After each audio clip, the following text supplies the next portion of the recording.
Welcome to LOA Today. Walt Thiessen and life coach Steve Rowell here. Today is Tuesday, September the 5th, 2019.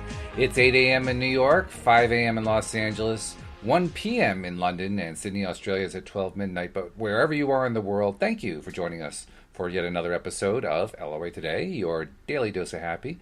And I am pleased and proud to announce to everyone that Steve Rowell is adding a second day to his schedule here on LOA Today, and he's going to be my ongoing morning host on Tuesday mornings for the foreseeable future. I'm not sure how long it'll be.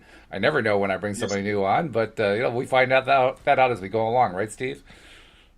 Well, that's it. We keep coming up with new things to discuss and talk about, so I'm sure we'll keep going as long as that keeps happening. Absolutely. I like your T-shirt. I can't see what it says entirely, but what's your T-shirt say?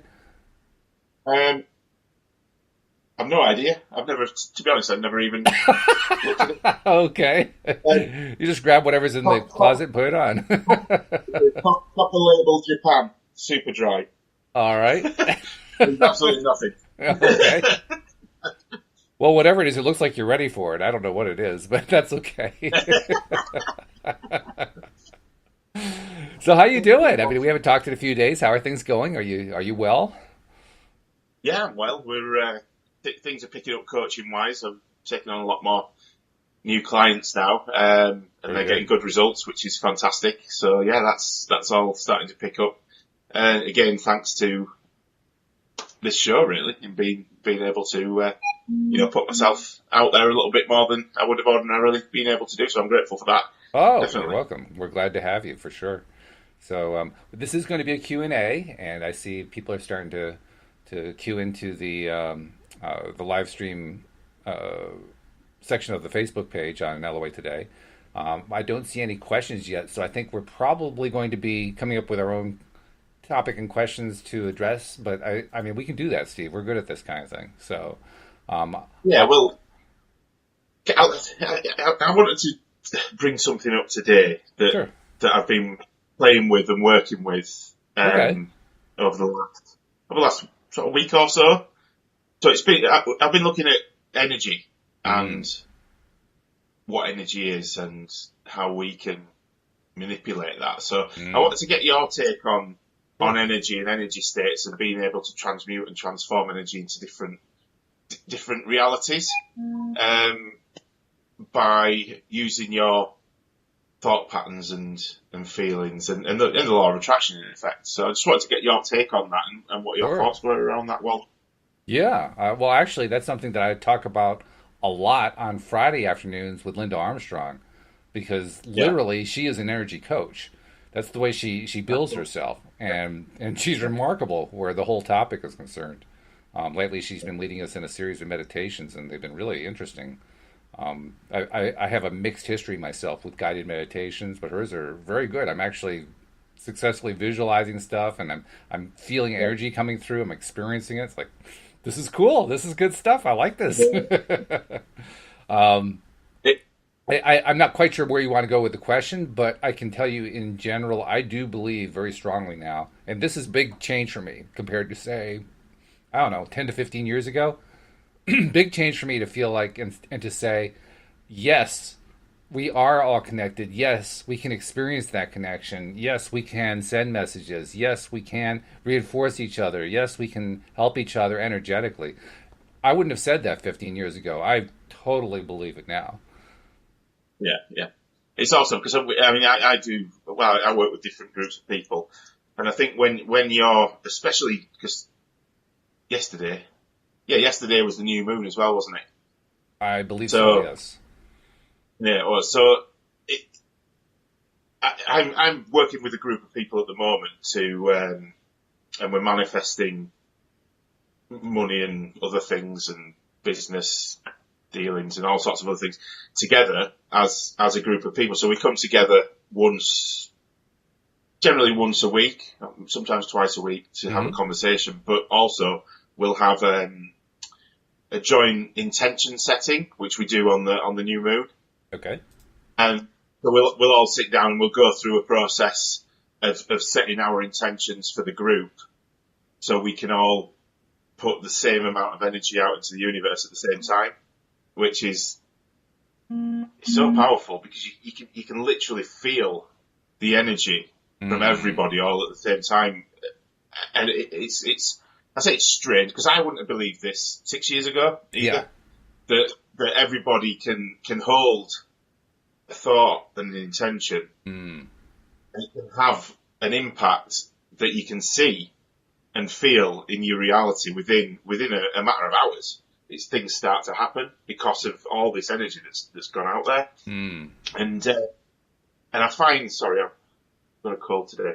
No. And you'll find, or I find that I tend to use that now when I'm going through my daily routine. So you can inadvertently that's probably the wrong word, tap into other people's energy that you're not necessarily personally connected with and wouldn't have a conversation with on this level. But when I'm out in daily life wanting to create certain outcomes for me, for example, with cars, if I'm buying a car or a house or various other things, you'll be speaking to estate agents. Right. You'll be speaking to car salesmen. All these people, you can get involved in that process of manifesting what you want because they want you to buy the car, don't they? They want you to buy the house. Absolutely. So you can tap into their energy and they'll be going on that journey with you. So their energy is going off into the universe and pulling back what you want as well and giving you the set of circumstances, people, places and things to bring that into fruition for you. Yeah. I just wanted to get your take on that as well. I agree too. One of my favorite things to point out is that law of attraction is not just about the magic stuff. By the magic stuff, I mean the stuff seems to appear out of nowhere through the law of attraction. We all go, ooh, that's really exciting. Whoa, how did he do that? But actually, also, when I pick something up, I'm attracting that. It's just the much more mundane ones, so we kind of dismiss that. Oh, well, he just picked that one up. That doesn't count. Well, yeah, actually it does count. We attract everything in our lives, but we get so wrapped up in the magic that we say, well, this other stuff, I mean, that doesn't really count. That's like cheating. No, it's not. We attracted all of it. It's all attracted. You know? It's kind of like saying, well, yeah, I mean, the law of gravity is true, but the magic part is when you throw something off of a high place and it falls to earth faster and faster and faster and faster. To which I reply, no, the magic is that everything stays on the ground. What are you talking about? It's not floating, it's not disappearing off into the right. So of course, the real estate agents and the car dealers and so forth are helping us energetically. The two are inseparable, and actually, I think we do ourselves a disservice when we try to separate them and say, well, it's really not the same thing. Actually, yeah, it is the same thing. That's it, because like you said earlier, everything is energetically connected. Whether it's a tree outside, this wall that's made out of brick and plaster and concrete, and me, I'm vibrating with that wall, I'm vibrating with the phone that I'm speaking to you on, I'm vibrating with the desk here, everything is moving and I'm part of that because our senses only see sort of a small amount, well, light-wise, we see about that much of the light spectrum, don't we, when it's not this big. Exactly. Sound, exactly the same. Dogs can hear sounds that we can't. So there's all this vibration going on in our outer world, as it were, and the majority of it we can't perceive. And there's even a piece of it, I think there's a piece of it that we haven't even detected yet. I think there will be. I mean, that's what Einstein was talking about. When he was giving out his theories of special and general relativity, those theories tied in the idea that space is not empty, that it's actually consistent of energy. And this is a key portion of his theory, a portion that often gets dismissed. But I think it's probably the most important piece of all, because most of that energy, our science does not yet know how to detect. Like you said, we can detect the various ranges of light, both visible light and invisible, from infrared out to ultraviolet. But I'm not convinced that accounts for all of the energy, because, like Einstein said, open space is full of energy.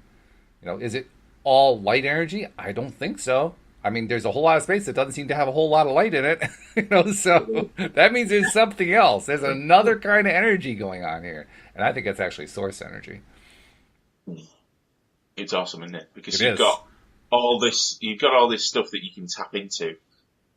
Because if you think about it, your emotions, when I have a thought that then creates an emotion, I can feel that physically in my body. So my thought has got to have some sort of energetic substance to it to be able to make my body feel a certain way and release those chemicals and things that make the hair stand on end when I'm excited. All these other things that happen to my body from different emotions that come up. So there's got to be energy involved in my thoughts, which then goes off to wherever. It doesn't just stop at me, does it? It can't. It's impossible because energy changes, moves, and morphs into different things all the time. And matter in its entirety is basically empty space full of energy. That's it. Mm-hmm. So when you think about it like that from a quantum physics side of things, it's mind blowing. But it's also if you simplify it, it makes perfect sense that we, with our conscious emotions and thoughts, can then disturb and interrupt what turns up in in physical matter, because physical matter is pure energy. Mm-hmm. So it's got to. There's no way that you can dismiss that that's a fact, because it's a scientific fact that everything's made of energy. We are, our thoughts are, because you can feel them, and the emotions are. So why can't we just create whatever? Yeah, absolutely. I mean, E does equal mc squared. Einstein taught us that too. The E is energy, the M is mass, or matter. So energy equals mass times the square of the speed of light. That's pretty much saying they're the same thing. It's just there's just this fixed constant that's the only difference mathematically between them. So yeah, they're the same thing. But like you say, it's nothing. It's not magic. It's science. As far as I'm concerned, it's science, and which is why, because that is because I'm a scientist at heart anyway. I studied science at university. So. Oh, you did? Yeah, I did. Yeah. So I don't believe in magic as a woohoo aha magic. If I can't put a tangible reason together for something happening, then I won't believe it, because I've got an analytical mind. Mm-hmm. So reading books about quantum physics and all these other things, it's just obvious to me now that this stuff's real. So yeah. Anyway, we've gone off on a. I will say one thing that I don't mean to contradict you. I'll just say I think of it a little bit differently. I actually do believe in magic. Magic is, there are a number of different ways to define what magic is. And one of the most interesting ones, I think, is the one that says magic is anything that science has not yet been able to prove, but we know is true anyway. Yeah, if you put it that way. Yeah, and I agree with that. But even more than that, I think the real meaning of magic is wonder. Yeah. I mean, we have this universe that has all these synchronicities going on, all these things happening that pure randomness could not possibly explain. And it creates a wonderful feeling of wonder, of marveling at, whoa, how cool is that? That, to me, is the magic. All these people that are intertwined and just happen to meet by coincidence. Yeah, right. There's no coincidence. There's no coincidence. There is no coincidence. There can't be. It's just like when you meet somebody that you've attracted, or they've attracted you, vice versa, whichever. You can just feel that it's right, and it just you, like you say, you get that feeling of wonder, don't you? Like, how has this happened? It's just. It's wonder and it's excitement. It's like thrilling. That to me is magic. Magic is where everything is just feeling so cool. Like, oh wow, this is great. Is this great or what? That's magic. It still blows me away, even though I understand the majority of it, and I'm never going to say I understand it all, because I don't think you ever can. But I understand how it works for me. But every time it does work, I still get that feeling of being absolutely 100% blown away. Absolutely, suppose is what you're describing as then the magic. So that makes sense, yeah. Yeah, so I actually don't need a magic wand. I have a magic wand. It's the entire world. It's wonderful. Yeah. We are our own ones, yes. in effect, aren't we? We are, sure. Yeah, that's true. Hey, there's something I wanted to bring up with you, actually. I had an exchange on Facebook with somebody went on a rant on one of the law of attraction groups in which they were using a lot of four-letter words and being very pissed off about the situation that they were dealing with.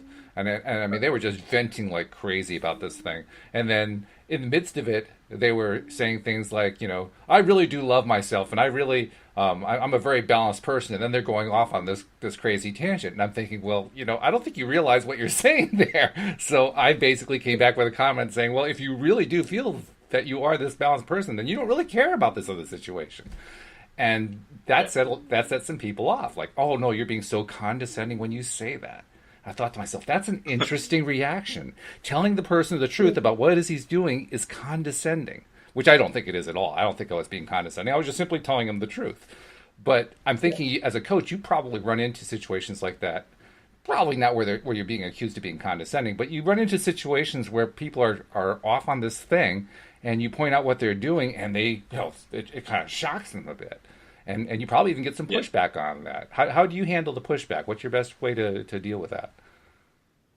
I suppose the best way I deal with that, because it does, I won't say it does happen a lot, because I take them through a process, first of all, to get them to accept, this is the thing, getting them to accept 100% that they are, in the present moment, right now, where they are, the sum of all the experiences that they've had, they've created them all up to this point.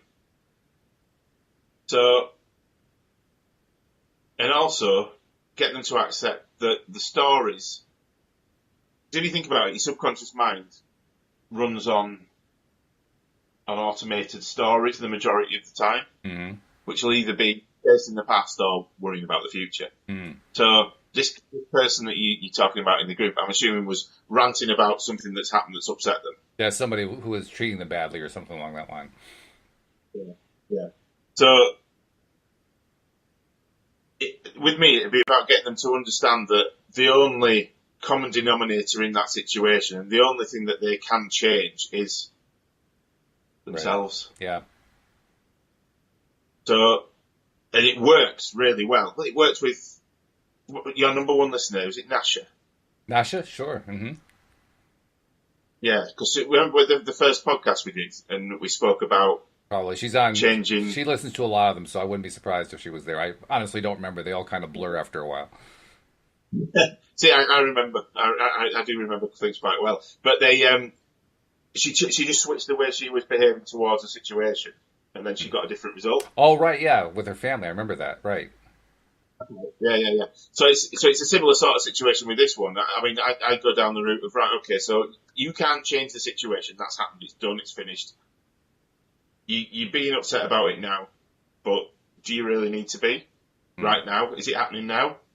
No, it's not. That's a good point. Okay, well, let's get rid of that, and let's work out what we're going to do moving forward. How can you change yourself so that next time this similar situation arises, you handle it in a different way, so they have to change as well? Because if you change yourself to a different vibrational energy, as it were, you can't attract the same thing. It's impossible for the same thing to happen if you've changed yourself. Right. Does that make sense? Absolutely, yeah. Yeah, so that's the route I'd go down with that. That's good. That's a good approach. But it is difficult. It is difficult on Facebook, when you type in. Oh, yeah.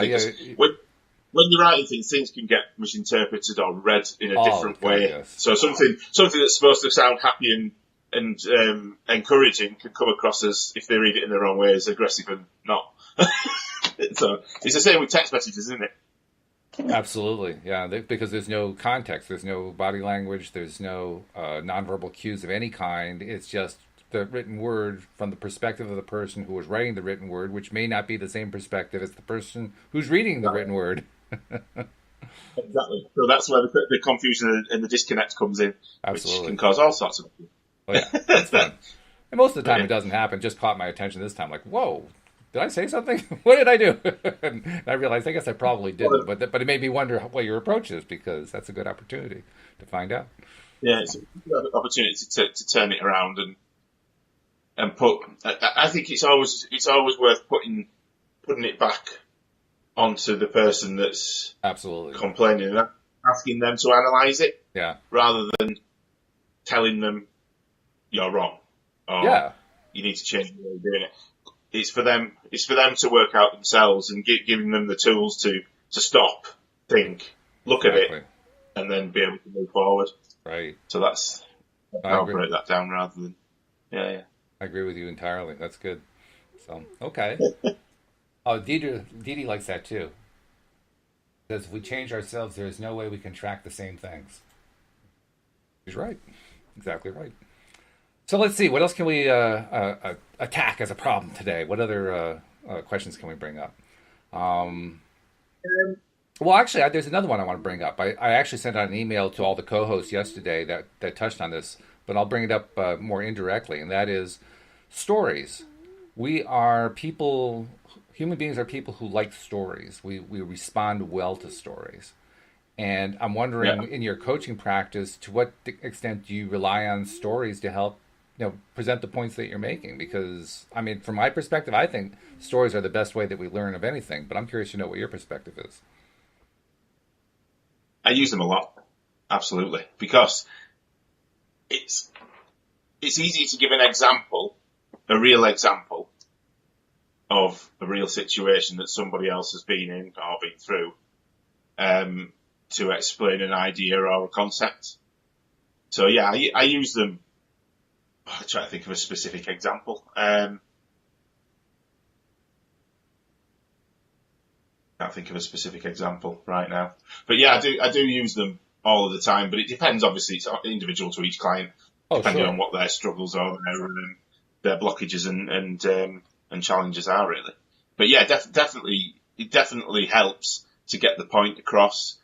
And it makes it easier to explain the concept of something. So, for example, visualization. If that's something that they're struggling with, I'd give them an example of when I visualize something, then how thoughts have then turned into feelings, which has then helped me to put the energy out into the universe. And it's about not visualization. Everyone gets hung up on the fact that it's, if they hold a picture of a train or a car or a boat or whatever in their mind's eye, that it'll spontaneously turn up in their reality, which is not actually the case, because unless you've got the feelings associated with it and around it, it can't be real for you because it's just a picture. And I find, well, my example of this, when I used to visualize and I didn't do it in the way that I needed to, whilst I was learning the stuff after I read The Secret, the pictures in my head that I used to visualize, which is really weird, and I don't think anybody else has ever said this, but I used to, if I would visualize a car, it'd always be like a cartoon or a drawing, a drawing of a car. I couldn't visualize the real thing. Oh, I understand that completely. With that. You get that, yeah? Oh, absolutely. I've talked about that on the show, how I am really, for me, it's rough to try to create any kind of image in my mind. I mean, I'm lucky if I can get a color. That's how bad it is for me. And I realized within the last couple of years, particularly talking to my fellow co-hosts, many of which are life coaches like yourself, that it really doesn't matter so much what the image is or even how clear it is. What matters, like you're saying, is how do I feel about it? What's the experience of that thing that I'm imaging? And if I can get into the experience, it doesn't really matter if I can see it. What matters is, what am I experiencing? It's about expecting it to turn up and the feelings that would be there if it did. Exactly. That's the important. Yeah. That is the important part. Yeah. And well, I've spoken about physical anchoring before. I don't know if I've talked about it with you. We have talked about it in the past, but it's been a while since we talked about anchoring, actually. Yeah, because that's something that I use, well, daily. So talk about it. Explain first of all. Explain what anchoring is, because, like I said, it's been a while since we've talked about it. Yeah, well, physical anchoring for me is where you go and actually experience that you want to turn up in your reality. So, for example, the Audi R8, I went and test drove the car. So I went to the dealership and went out with the sales guy and test drove the car so that I had a real feeling of what it was like to be in it, what it smelled like, what it felt like, right. What it was like having people look at me driving down the road, the feeling of pride that I got inside from that. What else? The acceleration when you put your foot down, the noise that it made, all these things that if I'd have visualized, I can visualize a picture of the car, but how can I put any feelings to actually having the car if I've never experienced being in it? Because I struggle with that. I can't say I can to a certain extent, but it makes it a heck of a lot easier if you've got something physical in your reality to anchor to. And that's why we call it physical anchoring, because you've anchored those feelings, thoughts and processes into your subconscious because you've actually experienced the thing. Mm-hmm. So then when you're doing your visualization later on and working towards bringing it into reality, it's a lot easier to get those feelings back again because you've already had them once and you've experienced them once, if that makes sense. I think so. And for me, I've always thought of anchoring as imprinting on my subconscious mind. So basically creating a pattern in my subconscious of this is what X is like. This is what it feels like. It smells like. It tastes like. When I touch it, what it feels like when I touch it.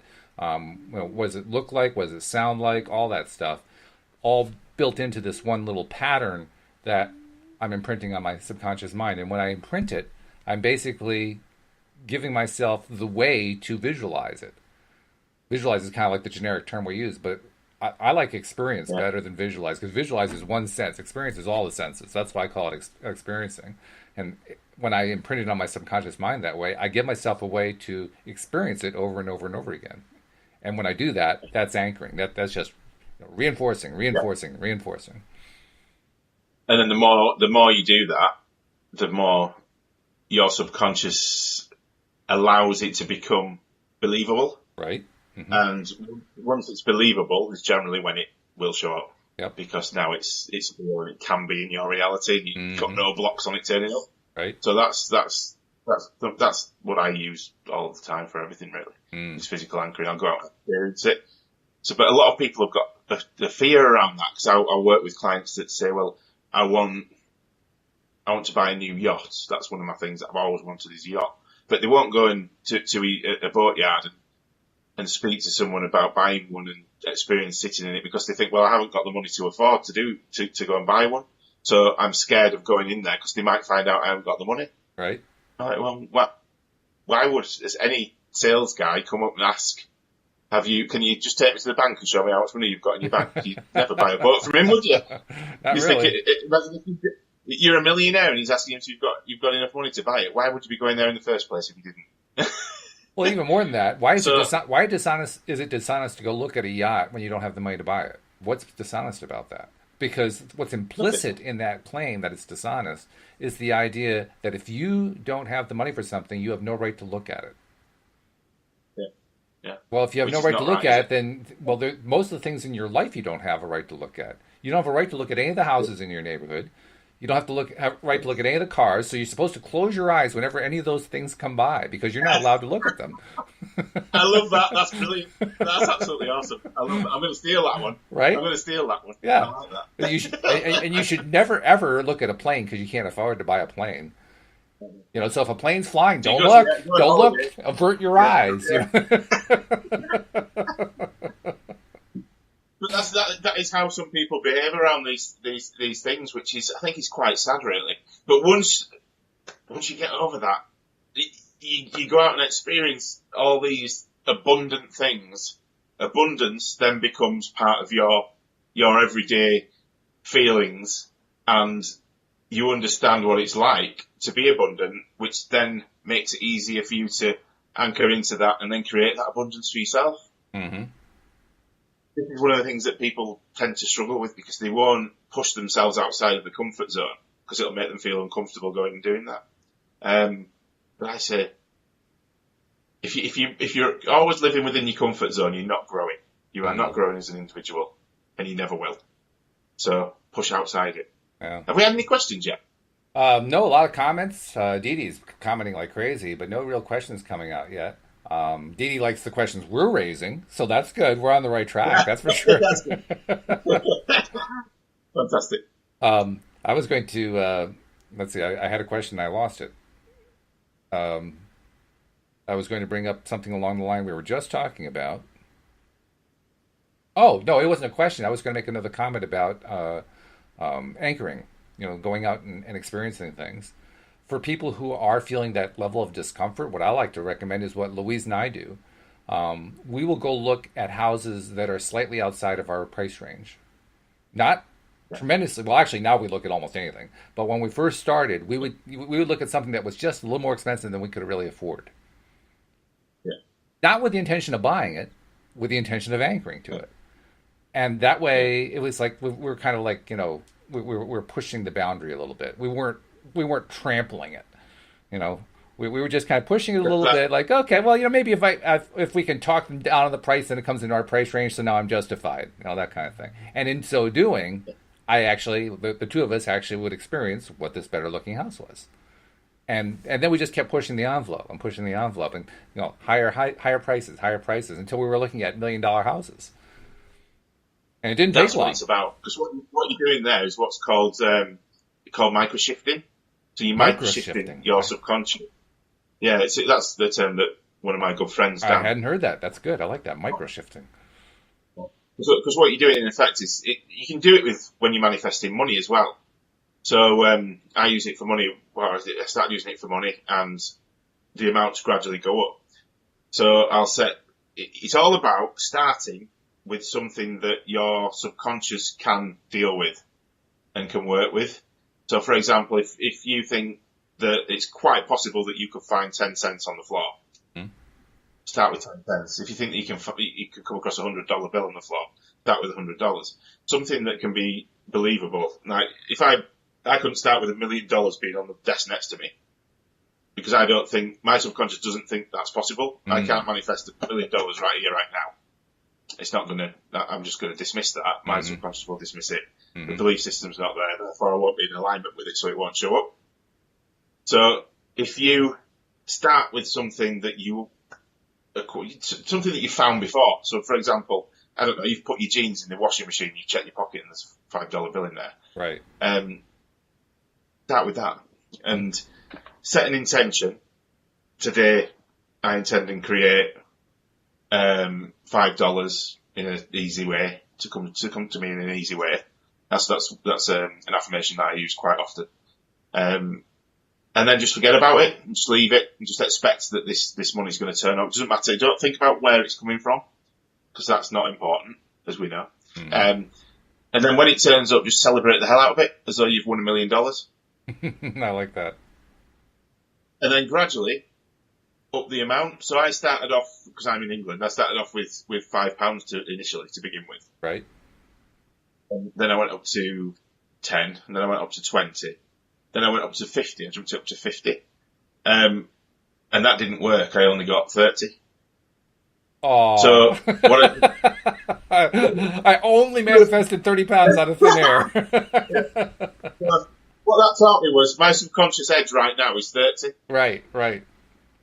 So what I did is I moved it back down to 30, did it at 30 again, celebrated it again. So my subconscious is going, oh, it's working, it's working, it's getting more and more. Right. And gradually you start to believe that this process works, or your subconscious does, so it makes it more believable. And so eventually you can start taking bigger jumps. Then you'll drop back down a bit, and then another big jump, and then back down a bit, and eventually you're up at a stage where you can manifest whatever you want. That's interesting, though, because what you're suggesting is that we can deliberately manifest specific amounts and get those specific amounts and use that as a sort of a ladder or a stepping stone. And I say that's interesting because in my experience, I'm really never been very good at getting exact amounts. I can get more or less but almost never the exact amount. You're talking about getting the exact amount. I'm about to ask you, how do you do that? No, not getting the exact amount. Sorry, I've missed a piece out. What the affirmation normally says is $20 or more. Oh, I see. Okay. So sometimes it'll be less. I'm not saying I get exactly the right amount every time. Sometimes I'll get less than it. So if I'll set the intention at $10, I might get $5 or $7.50 or whatever. But I'll still celebrate it like I've got $1 million. So every time you're celebrating, this is coming back to celebrating that we were talking about on Thursday. Mm-hmm. With Drew. Every time you celebrate something in a way that makes you feel awesome, your subconscious likes those nice, happy chemicals that are in your body. So it gets used to this being a good thing. Yeah. Which makes it more believable again. So it's about small baby micro shifts or steps, whatever you want to call them, and then celebrating each time you have that breakthrough, so that your subconscious starts going, like this. Yeah, that's good. It's working. It's brilliant. It's getting, and you just keep going. But it is a practice that takes time. I mean, it took me 6 years to get to where I am now, where I can manifest. I set an intention. Well, the last one I set was for £200 recently. Mm-hmm. I don't do massive amount all the time because they're still not that believable for me. Yeah. Because I've sort of got to. You find where it's comfortable for you, but then I'll start pushing it again until I get stuck, and then I'll come back down. So my current one, £200. I set that last week, and that's already come in from new coaching clients that I wasn't expecting that are paying me monthly to work with me. Right. I've not been out there and advertised. I've not done any work to get those. They've just contacted me, which is awesome. So it does work, but it's about practice, which I think I struggle with practice because I'll do something for a while and then I'll stop because it'll work and then I'll stop and I'm like, oh, it's working this, and then I'll forget about it for a while and then I'll have to start again. Because I think we all do that. I think we all. Yeah. You've got to be disciplined with it. You've got to be disciplined with it. Mm-hmm. I think it's a very good point. You also mentioned the idea of 20 pounds or more, or $20 or more. And it occurs to me it can actually end up being less, but that's still something worth celebrating. The example that comes to my mind is from the movie The Secret, where Jack Canfield, the author of the Chicken Soup for the Soul series, was challenged by his mentor, W. Clement Stone, to set a really, really high goal that it was far beyond anything he could think of that he could possibly manifest. At the time, he was making about $8,000, $8,500 a year, and so he set a goal of making $100,000 for the year. And he had no idea how he was going to do it, and he had no $100,000 or $1 million ideas come to him for quite some time, until one day he realized he'd written this book, and was thinking, well, if I could get 400,000 people to buy a copy of the book and I get a 25-cent royalty on it, that would be $100,000. Problem was he had no idea how to sell 400,000 copies of the book. So anyway, he tells this long story about how he meets this writer from the National Enquirer, and she writes this article about him, and it leads to a whole bunch of stuff. And at the end of the year, did he make $100,000? No, he made $92,375. Was he disappointed? Absolutely not. He was ecstatic. You're really not going to be disappointed with that, eh? So yeah, celebrating is a massive thing for me because, and I used to that used to be my main failing because I didn't celebrate. Me too. I'd manifest things, but I manifested it, but I didn't celebrate the fact that I didn't get all all this stuff. But I do now. Everything that happens now, celebrate it because I know that then. It's anchoring in again, isn't it? That it's a good thing that's happened, and anchoring into your subconscious that that's what you should be doing. Yeah. That celebration key is really key, isn't it? Because, like you say, that's where we write it onto the hard disk of our subconscious mind. That's where we make it a permanent record, and we should be doing more along that line. I mean, you can do it with money. Are there other ways that you imprint on your mind? Feel good about all these things that are going on in your life? Well, the mirror exercise that you talked about. Mm-hmm. Again, that's something that I'll do for a while and then stop. and then I'll remember. Hang on a minute. I've not been doing that for a while, and I'm not feeling as good. And these little voices in the back of my head have come back, like you were mentioning, because it does. If you stop practicing these things, this is what it's all about: commitment, and commitment to changing. Because there are all sorts of different clearing tools and affirmation tools. This money game thing that I've just mentioned. There's all sorts of different tools that you can use, but if you only use them once, it's not going to work. You've got to keep going and keep going and keep going, and that's why most people I think fail and fall back down to, they'll do something that'll work once and then they'll stop. Right. And I noticed that it's not working. Because I did the mirror exercises for about 45, 50 days, got a good result out of it, and then stopped. And then after a few months, I realized, why did I stop? That was dumb. Yeah. And then, so I went back to him eventually. It took me a while to go back to him, but now I'm doing them every day again.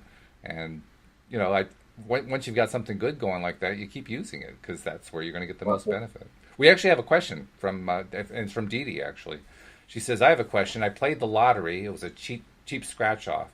I played it twice in my life. I won very small amounts, but never went to collect the money. Am I telling the universe that I don't appreciate the wins? Good question.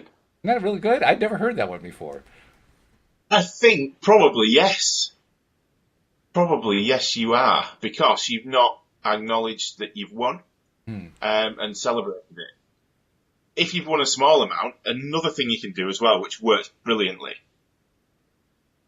In fact, I'm going to ask you a question, see if you come back with what I've got in my head. So, if you're feeling abundant, what do you generally do? You're asking me, or you're asking Dee Dee?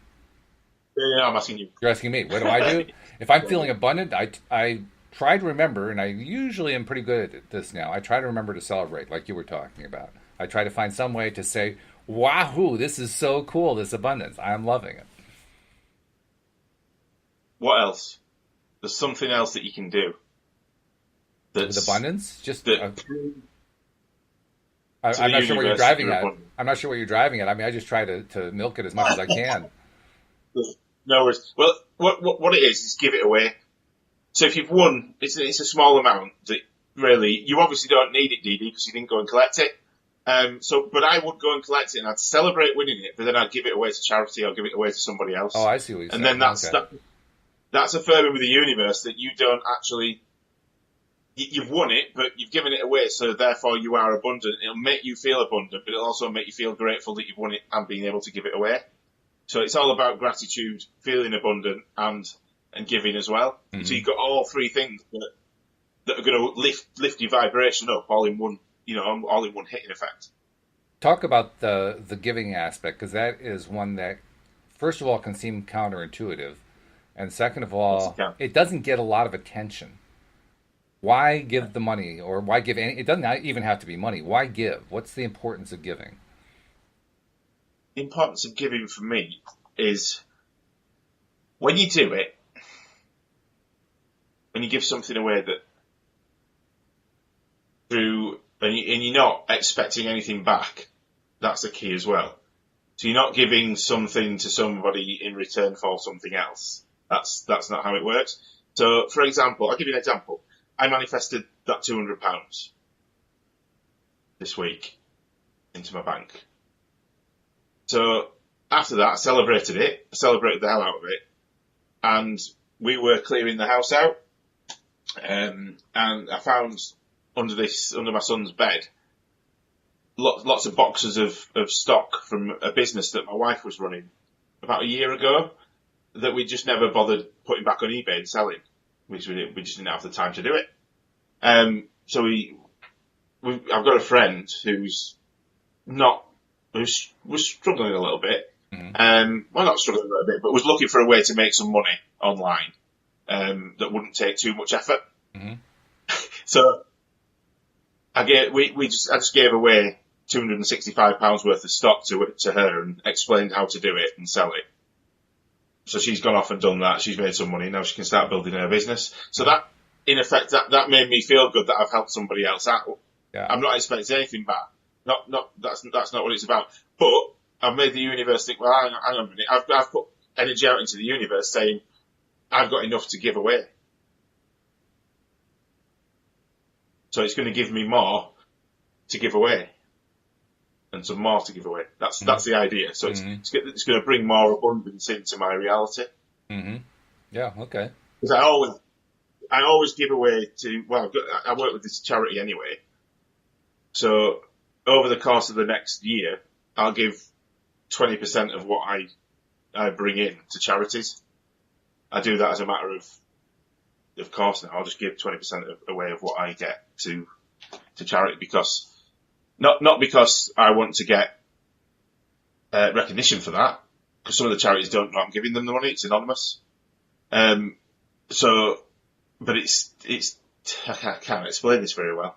I've lost my train of thought. So every time I do that, it makes me feel like I've got more than I have. Yes. I get the emotions of having more than I've got because I'm able to do that. I'd recommend maybe making one adjustment in the way you're saying it, which is you were saying, I don't expect anything back, but you actually do expect something back. What you expect back is that good feeling. Yeah, so instead of expecting something tangible back, what you're expecting is to feel good. What you're expecting is to have this jolt of positive, abundant energy coming back to you. And that's the part you really do want. That's why you're doing it in the first place. That's why you're giving, right? To get that feeling of like, oh, I just helped somebody. That feels so good. So in a way, it is for selfish reasons, if you look at it like that. But it's not, because I'm not getting anything physical, money, tangible back. But actually, in the grand scheme of things, eventually I will. Yeah. So, but it's difficult, isn't it? I know what you mean about it being counterintuitive. Yeah. Because when I first started doing it, I've always given even when I didn't have a job and I was living on my granddad's sofa. I had no money. If I saw somebody that was in need, I'd always give. Always. That means that feeling that you get outweighs the loss that you've had. Always, for me. And I think that's the important point, because the feeling of well-being that you get and the feeling of uplift, because it's your vibration, you can feel your vibration increase as you do it. Right. That's what's addictive. And it being counterintuitive, it's only counterintuitive if you're coming from a place of lack or greed, in my opinion. I agree with lack. I don't buy into the idea of greed. I don't think greed actually means anything. I know that sounds very controversial, but the thing that I've noticed about the word greed is that greed is a label that is applied by somebody else who doesn't approve of you. You never describe yourself, I'm so greedy. Well, some people do that. They have sort of a self-effacing thing that they're doing because they've learned it from the other people who are saying, well, you're so greedy. But the people who are saying you're so greedy, what they're really saying, and this is where I love the Abraham quote.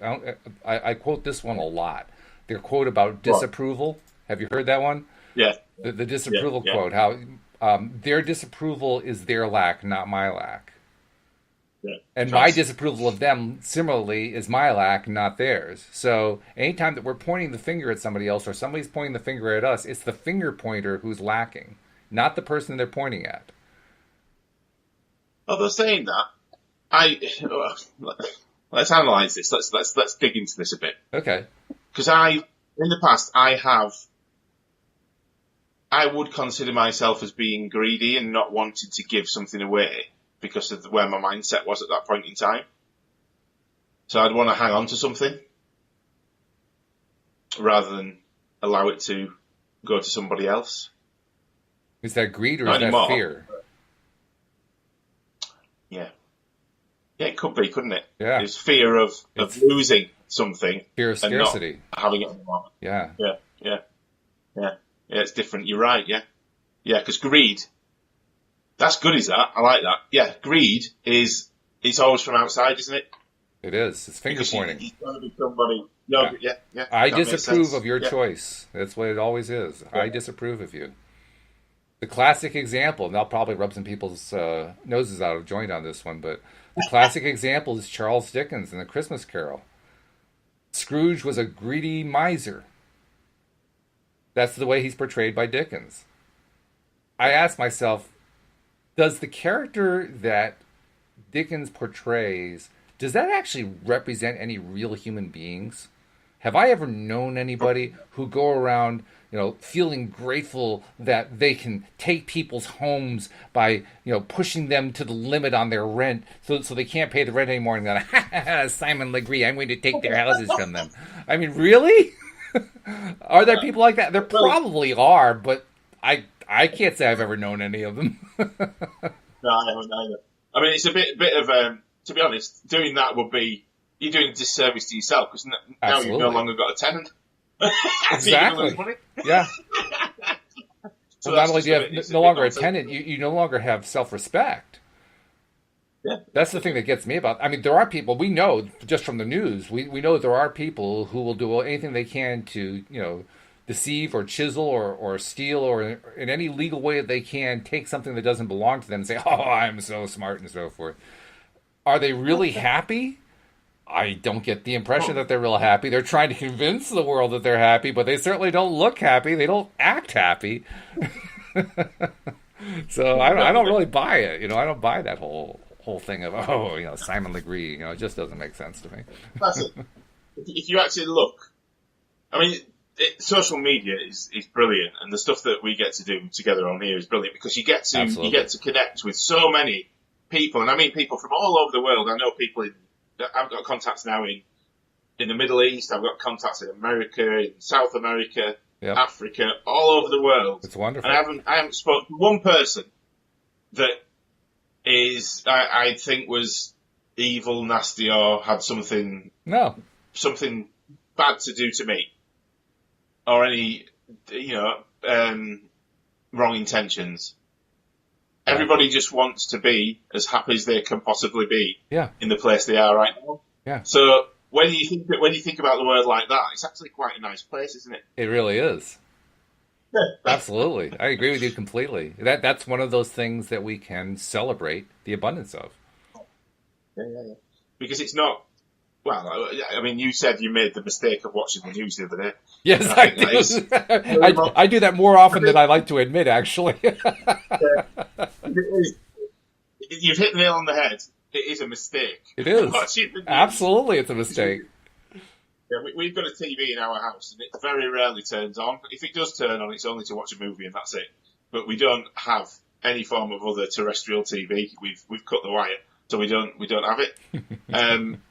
Because I think it just lowers your vibration. Oh, it does. Every time you watch it, you just sit there and you just all of a sudden you just feel sad, because it's there's never any good news, really, is there? It's always. This may sound strange, but I can't say they're necessarily reasons, but they're what I call reasons, I guess. Two reasons primarily why I will occasionally check the news. One is very often I can find something to laugh at. Because let's be honest, a lot of it is just farce. It really is. So that's one reason. Yeah. The other reason is to strengthen myself. Because I certainly don't want to do what you were just describing. What you were describing, that's the worst, where you just you're watching this thing, you're getting sadder and sadder and more upset and more upset. Definitely not where I go. I'm not interested in that at all. I will limit myself. Usually, I limit myself to about 10 seconds scanning headlines, and that's about all I'll do.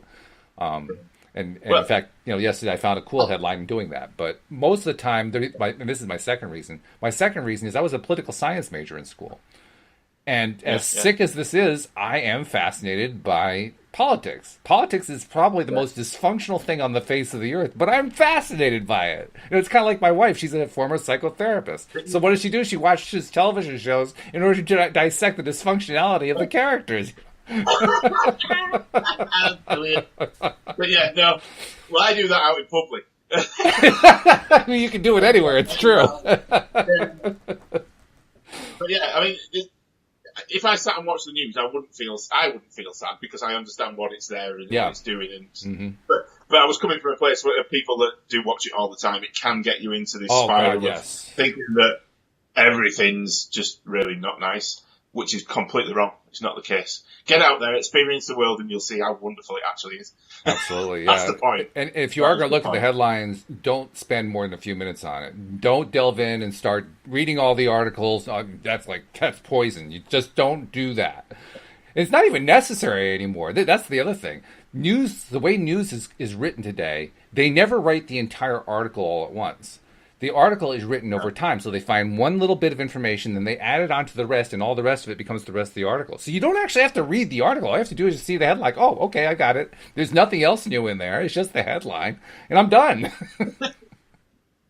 But politics, you meant, I don't want to go down politics. No, we won't do that. No, politics is definitely toxic. It's a negative sum game. It's not worth exploring. I still don't know why I have such a fascination with it. I think it's because I just want to understand why people are so negative. I think that's why I wanted it from the very beginning. I wanted to understand why are they so, caught up in this craziness, and that's why I wanted to study it. Now I understand.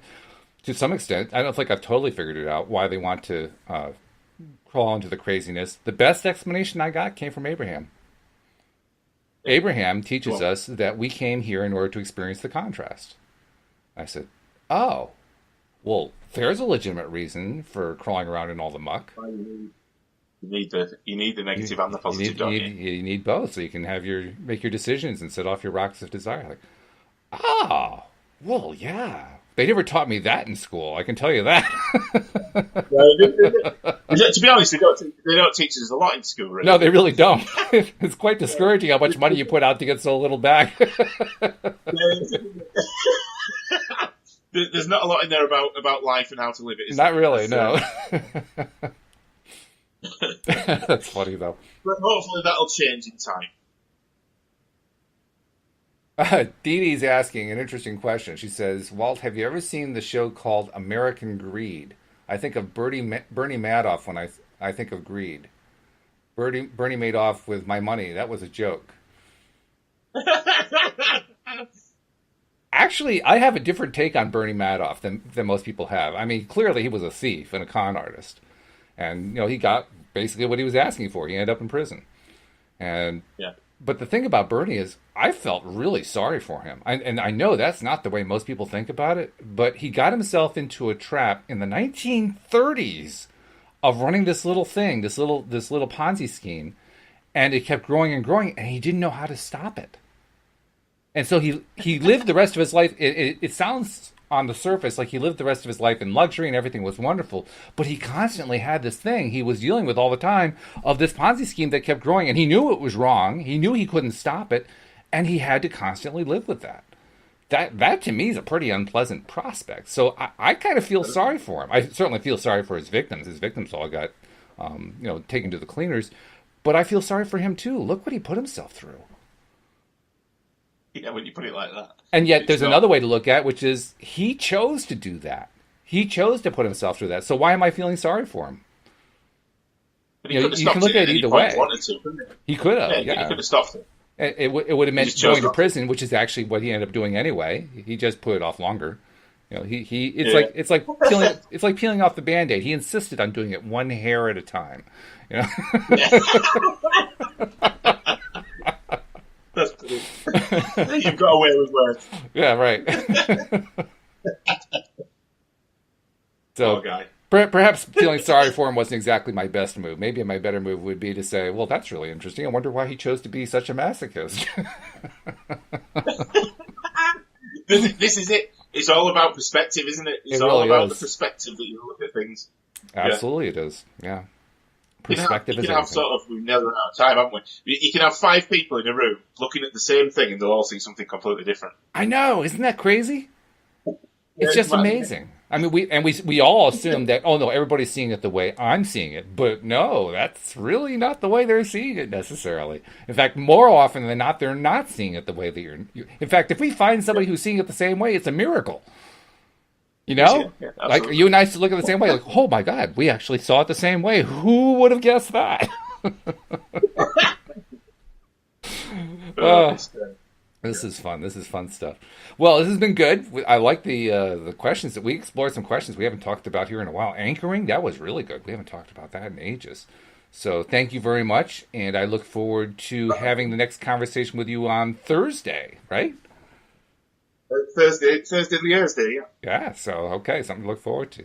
So thank you very much. Thanks to our listeners who are live stream listeners as well, and we'll see you all next time here on LOA Today. Goodbye, everybody.